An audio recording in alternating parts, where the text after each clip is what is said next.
DH Assamese Education YouTube চেনেলৰ অন্য এটি ভিডিঅ'লৈ স্বাগতম জনাইছোঁ। আজিৰ ভিডিঅ'টোৰ যোগেদি আমি আলোচনা কৰিম খেল মহাৰণ 2.0 অনলাইন ৰেজিষ্ট্ৰেশ্যন কেনেদৰে কৰিব তাৰ বিষয়ে, লগতে অনলাইন ৰেজিষ্ট্ৰেশ্যন কৰিবলৈ কি ডকুমেণ্টছ লাগিব তাৰ বিষয়ে। আপুনি যদি খেল মহাৰণ 2.0 অনলাইন আবেদন কৰিব বিচাৰিছে তেন্তে ভিডিঅ'টো শেষলৈ চাব, নহ'লে কেনচেল হ'ব পাৰে আপোনাৰ আবেদন। অনলাইন আবেদন কৰিবলৈ প্ৰথমতে আপুনি গুগলত খেল মহাৰণ 2.0 বুলি সাৰ্চ কৰিব। তাৰ পিছত তলত অহা লিংকটোত ক্লিক কৰিব। এনেদৰে ক্লিক কৰাৰ পিছত এটা নতুন পেজ খোল খাব। তাৰ পিছত আপুনি ৰেজিষ্টাৰ অপশ্যনত ক্লিক কৰিব। ক্লিক কৰাৰ পিছত বহুতো টাৰ্মছ এণ্ড কণ্ডিশ্যন দেখিবলৈ পাব, আৰু এই টাৰ্মছ এণ্ড কণ্ডিশ্যনসমূহ মানি চলাটো অত্যন্ত গুৰুত্বপূৰ্ণ। তাৰে কিছুমান গাইডলাইনছ হৈছে, প্ৰথমটো গাইডলাইনছ হৈছে applicant must select the appropriate district constituency if any GP, BCDC, etc.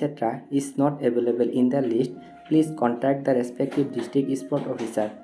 আবেদনকাৰীয়ে সঠিক জিলা LSC বাছনি কৰিব লাগিব।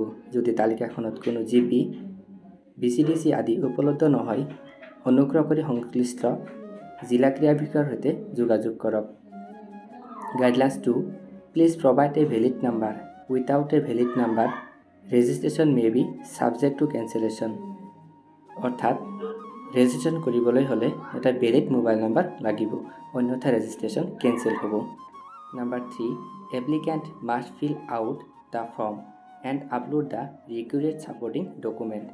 আবেদনকাৰীয়ে প্ৰপত্ৰখন পূৰণ কৰিব লাগিব আৰু প্ৰয়োজনীয় সমৰ্থনকাৰী নথিপত্ৰ আপলোড কৰিব লাগিব। Number 4. After the successful submission of the form, an acknowledgement will be generated containing the application reference number. For further communication, use this unique ID and mobile number. প্ৰপত্ৰখন সফলতাৰে দাখিল কৰাৰ পিছত আবেদন প্ৰসংগ নম্বৰ থকা এক স্বীকৃতি প্ৰস্তুত কৰা হ'ব। পৰৱৰ্তী যোগাযোগৰ বাবে এই ইউনিক ID আৰু ফোন নম্বৰ ব্যৱহাৰ কৰক। এতিয়া আমি আলোচনা কৰিম কি ডকুমেণ্টছ লাগিব। প্ৰথমতে এপ্লিকেণ্টছ ফটো, যিটো মেণ্ডেটৰী হয়। Size will be maximum of 100 KB। ইয়াৰে সাইজটো 100 KB হ'ব লাগিব। দ্বিতীয়তে proof of date of birth, জন্মৰ যিকোনো এখন প্ৰমাণপত্ৰ লাগিব, যেনে birth certificate, Aadhaar card, PAN card ইত্যাদি। And size will be maximum of 150 KB, আৰু ইয়াৰে সাইজটো 150 KB হ'ব লাগিব। Sports events wise age category, অৰ্থাৎ কোনটো খেলৰ বাবে কিমান বয়স লাগিব। Athletics under 17 years men and women and above 17 years men and women, অৰ্থাৎ 17 বছৰৰ তলত আৰু 17 বছৰৰ ওপৰত দুয়োটাতেই হ'ব। Football under 17 years men and women and above 17 years men and women. Kabaddi খেলৰ বাবে under 16 years men and women and under 20 years men and women. Chess খেলৰ বাবে অপেন মেন এণ্ড ওমেন।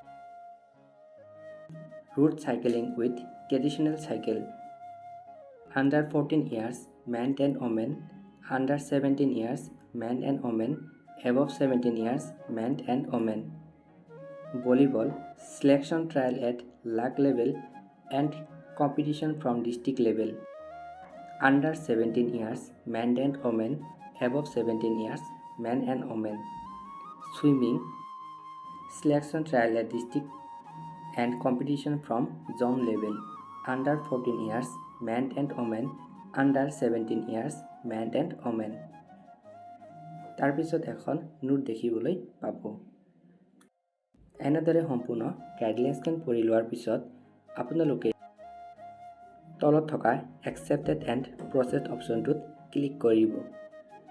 ইয়াৰে ক্লিক কৰাৰ পিছত এখন নতুন পেজ খোল খাব, য'ত আপোনালোকে আপোনালোকৰ mobile number, district, select constituency, select BCDC, ward, date of birth of the participant select কৰি ৰেজিষ্ট্ৰেশ্যন কৰি ল'ব পাৰিব।